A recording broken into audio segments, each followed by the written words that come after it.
अस्सलाम वालेकुम दोस्तों, उम्मीद है आप सब लोग खैरियत होंगे। बात करेंगे स्प्रिंग कमेटी की press conference, lockdown, night ban, Eid और जो एक्टिविटीज़ ओपन रहेंगी उसके मतलब। आज 8 जुलाई 2021 और जुमेरात का दिन है। सबसे पहले तो बताते चलें कि प्रेस कॉन्फ्रेंस में वीज़ों के हवाले से, फ़्लाइट ऑपरेशन के हवाले से, वैक्सीन के हवाले से कोई भी खबर नहीं है।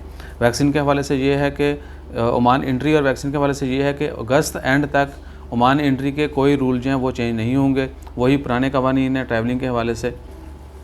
उसके बाद है जी, ओमान में जितना भी नाइट बैन होगा 16 जुलाई से लेकर 31 जुलाई तक, और ईद के 3 दिन जो है, ईद के 3 दिन में जो म्यूनसिपलिटी के स्लाटर हाउस हैं वो बंद रहेंगे, जबकि बाकी दीगर जो हैं ओपन रहेंगे। जबकि जो नाइट बैन है और मुकम्मल 3 दिन का लॉकडाउन जो है, उस दौरान जो है जितनी भी सेफ्टी सिक्योरिटी के डिपार्टमेंट्स हैं वो ओपन रहेंगे, और मरीज़ों को जो है हॉस्पिटल में जाने की या इमरजेंसी में अगर आपको मेडिकल ट्रीटमेंट चाहिए तो आपको तो मेडिकल ट्रीटमेंट के लिए आपको जाने की इजाज़त है।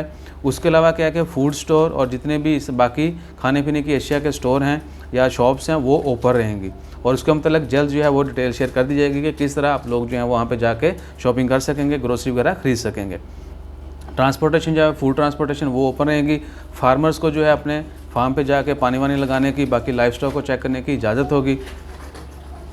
तो उसके बाद क्या है कि दूसरा, जितने भी एमरजेंसी के बाकी इदारे हैं, वाटर हो गया, इलेक्ट्रिसिटी हो गया, एम्बुलेंस हो गया, ये तमाम भी ओपन रहेंगे। जिस तरह पहले भी होता था लॉकडाउन में, मुकम्मल लॉकडाउन में, नाइट बैन में, ये तमाम एक्टिविटीज़ ओपन रहेंगी। डिलीवरी के मतलब अभी तक कंफर्म नहीं किया गया। होपफुली फूड का जब ऐलान कर दिया गया तो डिलीवरी भी इजाज़त होगी, लेकिन किन किन सोर्सेज से इजाज़त होगी, जैसे मजीद डिटेल आती हैं वो भी शेयर कर देते हैं, क्योंकि स्प्रिंग कमेटी ने यही मेंशन किया है कि ये तमाम एक्टिविटीज़ ओपन रहेंगी, लेकिन जल्द जो है इनके मतलब भी एक तफसील आ जाएगी कि ये इस तरीके से आप लोग जो है वो बाहर निकल सकेंगे। मुकम्मल लॉकडाउन के दौरान फूड स्टोर पर कैसे जाएँ, ये सारे तरीक़ाकार भी वज़ा कर दिए जाएंगे। उसके अलावा बाकी ऐसा कोई मेजर अपडेट नहीं है। जैसे कोई मज़ीद अपडेट्स आती हैं वो भी आपके साथ शेयर करते हैं। दुआ में याद रखिएगा। जज़ाकल्लाह, अल्लाह हाफ़िज़।